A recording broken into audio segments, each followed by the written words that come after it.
ये अस्पताल जो है ना, मैं कहूँगा कि डबल इंजन के सरकार पर धब्बा है, तो ये बुराई नहीं है, क्योंकि जब से ये अस्पताल बना है इसकी स्थिति काफी जर्जर होती जा रही है। नीचे जाइएगा ना तो जमीन धंसा हुआ है। बिल्डिंग जब हद होती है तो नाक से पानी ऊपर उठ जाती है, तो आखिरी में आदम जगता है, और आदम जब जगता है तो अपना हक संस्था जो 13 से लेकर के 25 के भीतर की जो संस्था बनी बच्चे की, वह लेकर के अपना हक जो है कि अपना दिखा दी। ये लोकतंत्र में यहाँ के प्रभारी इलाज के लिए जो सुविधाएं होनी चाहिए उन सुविधाओं का काफी अभाव है। आप देखे होंगे कि जो डबल इंजन की सरकार है, अपने आप को नीतीश कुमार जी विकास पुरुष कहते हैं, तो उनका विकास कितना है ये सब लोग से इतने सालों से लोग यहाँ शहर के लोग चिल्ला रहे हैं, कह रहे हैं कि कुव्यवस्था है, यहाँ कोई चीज ढंग का नहीं। आज दिन मरीज मरते हैं, आज दिन आपको फसलों में जो महिला है उनको गलत तरीके से लूटा जाता है,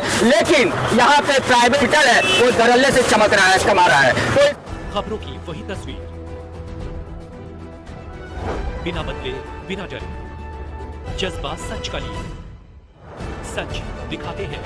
नमस्कार दोस्त, सलाम, जय श्री राम। मैं संजीव कुमार श्रीवास्तव अपने चैनल के माध्यम से अभी हम उपस्थित है शहर नरकटियागंज के अनुमंडल अस्पताल के ठीक सामने। आप देख रहे हैं कि शहरी और ग्रामीण विकास मंच सामाजिक संगठन नरकटियागंज पश्चिमी चंपारण, और देख सकते हैं यहाँ पे जो कि 18/9/2025 को यहाँ पे जो है धरना प्रदर्शन की गई है, जो 11 बजे से 3 बजे तक ये प्रदर्शन होगा। तो चलिए वहाँ उपस्थित जो प्रदर्शनकारी है, जो लोग हैं, उससे जानने की कोशिश करते हैं कि किस तरह से प्रदर्शन कर रहे हैं और इस धरना के जरिए सरकार को क्या कहना चाहते हैं। बने रहे हमारे वीडियो के साथ। हम आपसे सिर्फ 2 सवाल करेंगे।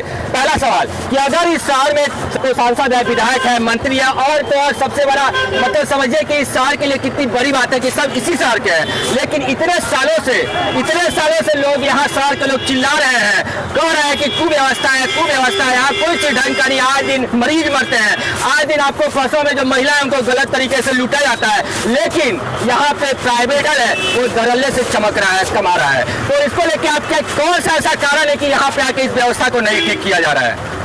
देखिए, मैं पहले ही कहा हूँ कि ये व्यवस्था जो है यहाँ के प्रतिनिधि चाह करके भी दुरुस्त नहीं कर सकते, इसलिए कि यहाँ के प्रतिनिधि जो है निकम्मा है। ये व्यवस्था गड़बड़ किए है मंगल पांडे जो स्वास्थ्य मंत्री है, और मंगल पांडे खुद भ्रष्टाचारी है, खुद करप्शन में लिप्त है। तो जो भ्रष्टाचारी होगा वही जो है स्वास्थ्य मंत्री होगा, तो व्यवस्था कैसे सुधरेगा?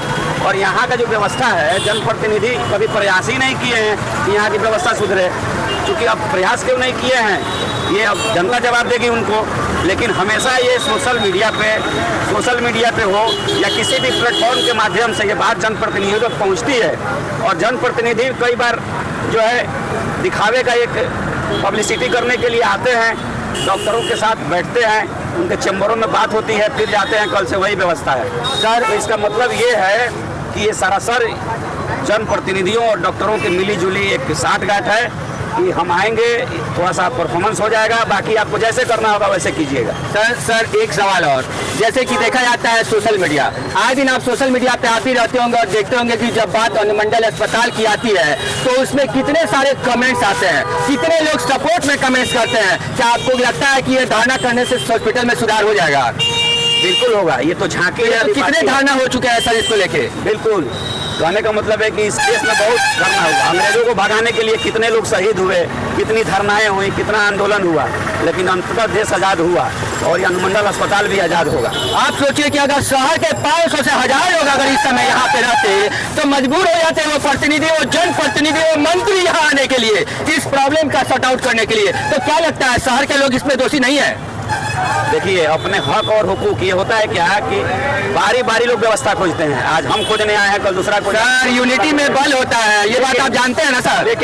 लेकिन मैं यही कह रहा हूँ कि आप शहरवासी और इस क्षेत्र के तमाम लोगों से मैं अपील करता हूँ कि आप इस बड़ा आंदोलन में आइए और इस मुहिम का हिस्सा बनिए, ताकि अनुमंडल अस्पताल दुरुस्त हो, इसकी व्यवस्था दुरुस्त हो और यहाँ से गरीब गुरबा लाभान्वित हो। जी बहुत बहुत धन्यवाद। देख सकते हैं हमारे समाज के कई व्यक्ति है। सर अपना परिचय दें। मैं आजम रियाद प्रखंड नरकटियागंज किसान प्रकोष्ठ। सर आपसे एक सवाल, ये अनुमंडल अस्पताल जो कि शहर नरकटियागंज में स्थित है, इसको लेके मुझे लगता है पिछले 10 से 15 से 20 साल से आप एक ही आवाज सुनते होंगे कि इसकी कुव्यवस्था कब ठीक होगी। क्या हमने सबने मिलकर कितने आवाजें उठाए, लेकिन आज तक इसको देखने कौन आया? सिर्फ इसका जवाब दीजिए आप। देखिए, जो हुआ नहीं हुआ होगा। शहरी ग्रामीण विकास मंच जगी है। हम लोग प्रयास कर रहे हैं कि नरकटियागंज की जनता भी जागे। और प्रभारी महोदय से बता देना चाहता हूं कि जब जनता जागती है तो मंत्रियों को दौड़ा दौड़ा के पीटती है। आप तो प्रभारी हैं, होशियार हो जाइए, अपने आप में सुधार लाइए, आपके लिए यही बेहतर है। मतलब आपको लगता है कि ये जो धरना प्रदर्शन आज हो रही है इससे कुछ ना कुछ प्लस होगा? एकदम होगा। हमको उम्मीद है कि जनता जागेगी। जो दुर्भाग्य बना है हम लोग के लिए वो सौभाग्य जरूर बनेगा। सबसे बड़ी बात है कि मैं ये मांग करता हूँ, मंगल पांडे से ही मांग करता हूँ कि सबसे पहले इस प्रभारी को इस हॉस्पिटल से खाली कराया जाए, इस प्रभारी को यहाँ से हटाया जाए। ये प्रभारी इस हॉस्पिटल से हट जाएगा, ये अनुमंडल सुधर जाएगा। तो उसके बीच में जब से इसकी स्थिति है, कितने प्रभारी यहाँ गए, कहाँ सुधरा सर? ये प्रभारी सबसे भ्रष्ट प्रभारी है, भ्रष्ट प्रभारी है। सबसे भ्रष्ट प्रभारी यही है। इसको हटाइए, अनुमंडल अस्पताल अपने आप सुधर जाएगा। देख सकते हैं हमारे वीडियो के माध्यम से कि अभी हम उपस्थित है अनुमंडल अस्पताल के गेट पे और शहरी ग्रामीण विकास मंच के तरफ देख सकते हैं यहाँ पे उपस्थित जो लोग हैं, जो इसमें शामिल हुए लोग हैं, उन सबका एक ही कहना है कि आखिर कब तक ये सुधरेगा अनुमंडल अस्पताल और कब तक यहाँ शहर और गाँववासी जो है यहाँ इलाज और सफल करा सकते हैं। देख सकते हैं हमारे समक्ष एक और व्यक्ति है, क्या कहिएगा? एक बात मैं कहना चाहूंगा कि प्रभारी जो है अनुमंडल के जो प्रभारी हैं, चिकित्सा प्रभारी महोदय से मुख्तार अंसारी जो पहले कह चुके हैं, हमारे पूर्व साथी कृष्णा पांडे जी कह चुके हैं, हद हो गई है व्यवस्था की। जब हद होती है तो नाक से पानी ऊपर उठ जाती है, तो आखिरी में आदम जगता है। और आदम जब जगता है तो अपना हक लेने के लिए अग्रसर होता है। क्योंकि अभी आपने देखना कि नेपाल में किस तरह से कहीं ना कहीं देखा जाए गेनी संस्था जो 13 से लेकर के 25 के भीतर की जो संस्था बनी बच्चे की, वह लेकर के अपना हक जो है कि अपना दिखा दी। लोकतंत्र में यहाँ के प्रभारी ही जो है कि मालिक है। हमारे मुख्तार अंसारी जो कह चुके हैं कि 14 डॉक्टर जो नामित हैं, उन्हीं के पास रजिस्ट्रेशन है, तो क्यों नहीं उनको वह सुधार करते हैं? और बाकी झोला छाप डॉक्टर इस शहर के अंदर सैकड़ों में हैं और लूट मचा रहे हैं, दुरुस्त करने के लिए लूट मचा रहे हैं। देख सकते हैं आप यहाँ पे एक व्यक्ति है, ये प्रभारी अगर नहीं अपने आप में सुधार लाएंगे तो आने वाले समय में ग्रामीण विकास मंच के तले और जो है कि शहरी विकास मंच के तले संस्थापक हमारे जो भाई अखिलेश राज जी हैं, ये उनके मुहिम है। अभी तो ये लड़ाई है, आगे यह धरना तो झांकी है। अभी अगला उग्र आंदोलन होगा जो यह अनुमंडल के 5 प्रखंड की जनता जगेगी और इनको सुधार के लिए ऐलान कर देगी। याचना नहीं, अब यह रण होगा। ऐ प्रभारी महोदय समझो, याचना नहीं, अब यह रण होगा। यह युद्ध बड़ा भीषण होगा, ऐलान होगा। वही इस विकास के तले और ग्रामीण और शहरी विकास के तले यही संस्थापक हमारे बीच में जो भाई अखिलेश राज जी हैं, यह तहे मैं उनको धन्यवाद देता हूं।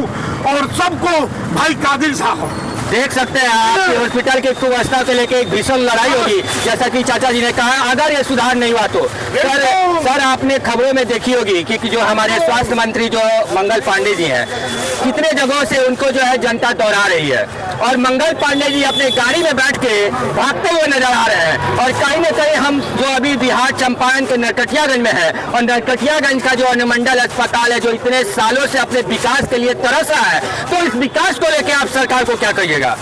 देखिए, ये सिर्फ नरकटियागंज अनुमंडल की बात नहीं है। आप बेतिया GMCH का भी हालात देखिएगा तो उसके भी हालात बहुत अच्छे नहीं हैं। अस्पताल जब बनाया जाता है तो जनता के सुविधा के लिए, यानी जो बीमार होते हैं उनके इलाज की मुहैया समय पर जो तरीका है वो कराया जाना चाहिए।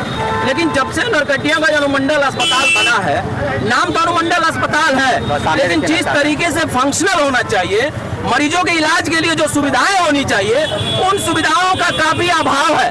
आप देखे होंगे कि जो डबल इंजन की सरकार है, अपने आप को नीतीश कुमार जी विकास पुरुष कहते हैं तो उनका विकास कितना है ये सब लोग देख रहे हैं। आप तस्वीर एक बार अपने कैमरा से दिखाइएगा और इस जर्जर बिल्डिंग का वीडियो जरूर लगाइएगा। इस अस्पताल के कुव्यवस्था के खिलाफ हमने बहुत बार आवाज उठाया है। कुछ सुधारें हुई हैं लेकिन उन सुधारों से काम नहीं चलेगा। एक जो फंडामेंटल राइट है किसी भी मरीज के लिए जो सुविधा होनी चाहिए उसको मुहैया कराना पड़ेगा, चाहे अच्छे डॉक्टर की व्यवस्था करने की बात हो, दवा की बात हो या फिर वार्ड में जो व्यवस्था है उसकी बात हो। ये अस्पताल जो है ना, मैं कहूंगा ये डबल इंजन के सरकार पर धब्बा है तो ये बुराई नहीं है, क्योंकि जब से ये अस्पताल बना है इसकी स्थिति काफी जर्जर होती जा रही है। नीचे जाइएगा ना तो जमीन धंसा हुआ है, बिल्डिंग चारों तरफ से जर्जर है, अगल बगल कितना गंदगी है, पेड़ पौधे उजड़ रहे हैं। और कितना साल हुआ इस अस्पताल को बने हुए, 20 साल भी नहीं हुआ। तो 20 साल अनुमंडल अस्पताल नहीं चल पा रहा है सही से उसकी बिल्डिंग। तो ये देखिए, ये भारतीय जनता पार्टी की सरकार, एनडीए की सरकार को जनता के सुविधा से कोई मतलब नहीं है। जब चुनाव आता है तो चुनावी झांसा और भाष और होता है, लोग भाग जाते हैं, लेकिन अब भागने वाले नहीं है। मतलब बरसाती मेढक की तरह बाहर निकलते हैं और घर घर घूम घूम के टटराने का काम करते हैं, लेकिन जनता फंसना मत। देख सकते हैं आप हमारी वीडियो के माध्यम